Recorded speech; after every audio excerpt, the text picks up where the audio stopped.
Olá, sou o professor Júlio Anderson, professor de Direito Tributário, e hoje nós iremos ver o princípio da liberdade de tráfego. Olha bem, princípio da liberdade de tráfego, previsto no artigo 150, inciso 5 da Constituição Federal. 150, inciso 5 da Constituição Federal, que proíbe, olha bem, o que diz o princípio da liberdade de tráfego? Proíbe ao Estado brasileiro, olha só, proíbe à União, aos estados, ao Distrito Federal e aos municípios estabelecer a limitação de bens ou de pessoas em razão de tributos interestaduais e intermunicipais, ressalvada a cobrança do pedágio. Então, olha só, eu não posso apreender mercadoria, eu não posso prender pessoas em razão de tributos interestaduais ou intermunicipais. Olha um exemplo, eu tinha uma empresa que produzia emulsão asfáltica. Tá? Essa empresa tinha a fábrica ali em Betim, em Minas Gerais, e enviou 2 caminhões de emulsão asfáltica para a cidade de Cuiabá. Então, os 2 caminhões atravessaram Goiás, chegaram à divisa de Minas Gerais com Goiás, depois foi atravessar a fronteira com o estado de Mato Grosso. Chegando na cidade de Alto Araguaia, que é o posto fiscal, a entrada do estado de Mato Grosso, o fiscal da Secretaria da Fazenda parou os 2 caminhões e então pediu para fiscalizar, como é o dever do fiscal, e ele tem esse dever mesmo de fiscalizar, e aí ele percebeu que não teria sido aplicada a chamada alíquota interna de ICMS para o estado destinatário, que era o estado de Mato Grosso. O que ele fez? Apreendeu os 2 caminhões. Tá? Gente, isso não pode. Isso é absolutamente inconstitucional. Não é possível a apreensão de mercadorias e nem de pessoas em razão de tributos interestaduais ou intermunicipais. No caso, o ICMS é um tributo interestadual. O que o fiscal deveria ter feito? Caso ele percebesse que tinha irregularidade no pagamento do ICMS, no caso dos 2 caminhões ali de emulsão asfáltica da empresa que era minha cliente, o que ele deveria ter feito? O que o fiscal deveria ter feito? O fiscal, meus amigos, constatando a irregularidade, ele faz o seguinte: ele para o caminhão, a mercadoria, ele autua o contribuinte, aplica as penalidades que houver e libera imediatamente. Ele não pode apreender mercadoria, ele não pode apreender mercadoria em razão de tributo interestadual. O que eu fiz? Mandado de segurança. O mandado de segurança é o melhor remédio constitucional que existe para a apreensão de mercadorias. Por que nós temos o princípio da liberdade de tráfego? Para que a gente não volte lá para a Idade Média. Lá na Idade Média, como que funcionava? Lá, se o Estado chegasse, através dos cavaleiros do rei, chegasse até a sua porta, cobrando tributo, e você não tivesse o dinheiro, o que acontecia? Você sofria imediatamente o confisco de algum bem seu, como forma coercitiva do pagamento de tributo. Em Roma, era muito pior. Se o coletor de tributos chegasse até a sua casa, você não tivesse o dinheiro, você sofria imediatamente o confisco, em regra, de um bem mais valioso que você possuía. Caso você não tivesse bem, pegava um filho seu como escravo para o pagamento de tributo. Então é por isso, meus amigos, que nós temos a regra da proibição da apreensão de mercadorias em razão de tributos interestaduais e intermunicipais, exatamente para que a gente não volte para a Idade Média. Vejam vocês, tá? A súmula 323 do Supremo Tribunal Federal. Vou fazer uma colinha aqui no meu livro, tá? Manual de Direito Tributário da editora Saraiva. Olha o que está dizendo a súmula 323 do Supremo Tribunal Federal. É inadmissível a apreensão de mercadorias como meio coercitivo para o pagamento de tributos. Então, meus amigos, olha só, o princípio da liberdade de tráfego, artigo 150, inciso 5, ele existe para quê? Garantir que nós não tenhamos, tá, nossos bens apreendidos em razão de tributos interestaduais ou intermunicipais. E a súmula 323 do Supremo diz o quê? Que é inadmissível a apreensão de mercadorias como meio coercitivo para o pagamento de tributos. Então, olha só, caso haja alguma irregularidade com o pagamento de tributos interestaduais ou intermunicipais, que a autoridade tributária pode fazer? Autua o contribuinte, aplica a penalidade e libera imediatamente a mercadoria. Um outro exemplo, uma outra situação muito corriqueira que a gente vê é exatamente o problema da apreensão dos carros e motos por não pagamento de IPVA. O que ocorre?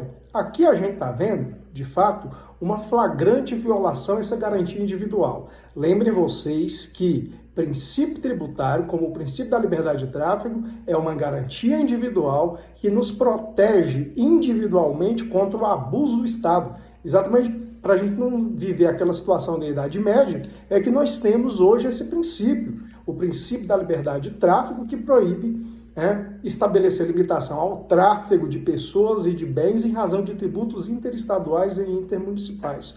Olha o que ocorre com o IPVA nos estados. O Estado, geralmente, atrela, vincula, subordina a cobrança do IPVA na mesma guia ao pagamento de outro tributo, que é a taxa de licenciamento do veículo. Então, quando você for pagar o IPVA, não tem como pagar apenas o IPVA. Tem que pagar o IPVA junto com a taxa, porque está na mesma guia. Está ocorrendo que uma subordinação de um tributo a outro, o que já é proibido. O Código Tributário Nacional, inclusive, prevê a ação de consignação e pagamento quando houver a subordinação de um tributo a outro, de acordo com o artigo 64, inciso 1, lá do Código Tributário Nacional. Então, o Estado já está cometendo aqui uma ilegalidade quando ele vincula dois tributos diferentes em uma mesma guia. Então, o contribuinte, se ele não tiver o dinheiro, por exemplo, da taxa, ele não paga o IPVA. E aí, quando o contribuinte não consegue pagar os dois tributos, porque está numa guia só, o que ocorre? Ele não vai pagar o IPVA e também não paga a taxa. Ocorre o quê? Uma infração de trânsito, porque ele não vai conseguir ele não vai conseguir o licenciamento do veículo. E aí é a desculpa que a autoridade tem para quê? Fazer a apreensão do veículo, tá? Mas isso é absolutamente ilegal. O que o Estado tem que fazer?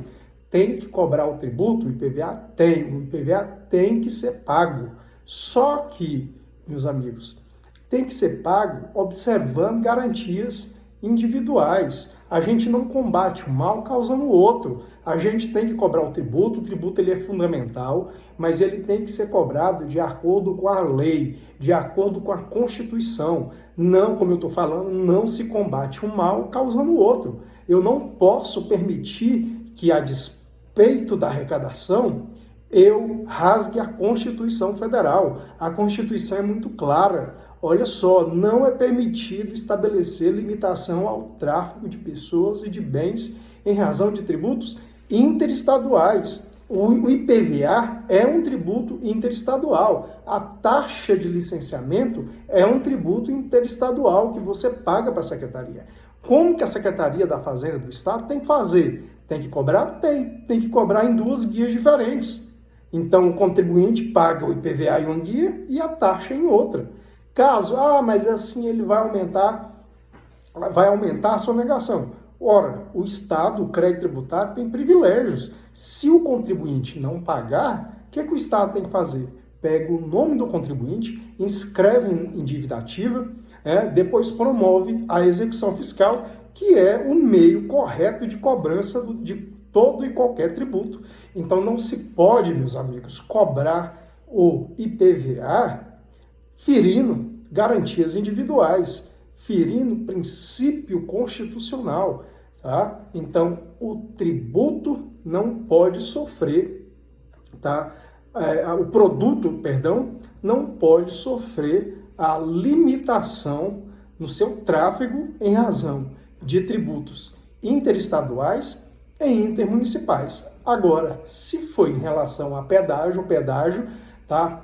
Eu posso parar a mercadoria não pode prosseguir, se não houver o pagamento do pedágio, que é um tributo, quando é cobrado diretamente pelo Estado. Quando o próprio Estado estiver conservando a via, ele pode diretamente cobrar o pedágio, e o pedágio, nesse caso, é um tributo. Então, olha só, o que diz o princípio da liberdade de tráfego? Que não é possível estabelecer limitação ao tráfego de pessoas e de bens em razão de tributos interestaduais ou intermunicipais, ressalvada a cobrança do pedágio. E uma exceção, olha só, uma exceção. Você resolveu viajar, para o exterior, foi lá para Miami, foi aqui para o Paraguai, comprou mercadorias acima de $500, e aí quando você regressou para o Brasil, lá na alfândega você pegou a fila errada, pegou a fila a não declarar, quando você deveria pegar a fila a declarar, pagar o imposto de importação, etc. Então, nesse caso, se a mercadoria é permitida de entrada e você não declara o imposto de importação, você está praticando o quê? O descaminho. Então, nesse caso, praticando o descaminho, você vai sofrer a apreensão da mercadoria. Olha só um parêntese, se a mercadoria é proibida, se a mercadoria não pode entrar no país, nesse caso, o crime é de contrabando. Descaminho é quando você ingressa com mercadoria permitida, sem declarar e sem pagar o respectivo tributo federal, no caso, o imposto de importação e outros tributos. Então, descaminho é quando a mercadoria é permitida e contrabando é quando a mercadoria é proibida. Então, olha só, quando você ingressar com mercadoria, estrangeira sem pagar o tributo, você cometendo o descaminho, você vai sofrer a apreensão da mercadoria. Professor, e o princípio da liberdade de tráfego? Gente, o princípio da liberdade de tráfego proíbe, olha só, proíbe a limitação, estabelecer limitação ao tráfego de pessoas e de bens em razão de tributos interestaduais e intermunicipais. No caso da importação de produtos, nós temos tributos federais. Olha só, tributos federais. O princípio da liberdade de tráfego é apenas para tributos interestaduais e intermunicipais.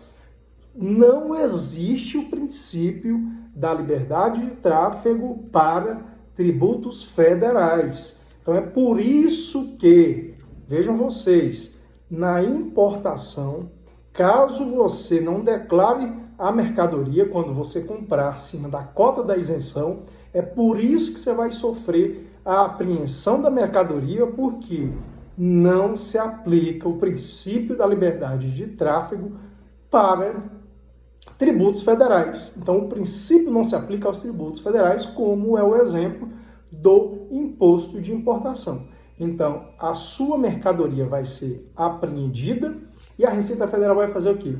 Vai leiloar posteriormente essa mercadoria e o arrematante é que vai ser o sujeito passivo, tanto do imposto de importação quanto dos demais tributos. Então, a pessoa que arrematar é que vai pagar todos os tributos aqui decorrentes da arrematação do produto importado apreendido, ok? Então, esse é o princípio da liberdade de tráfego. Qualquer comentário, por favor, faça aqui mesmo que eu responderei. Um abraço e até a próxima aula.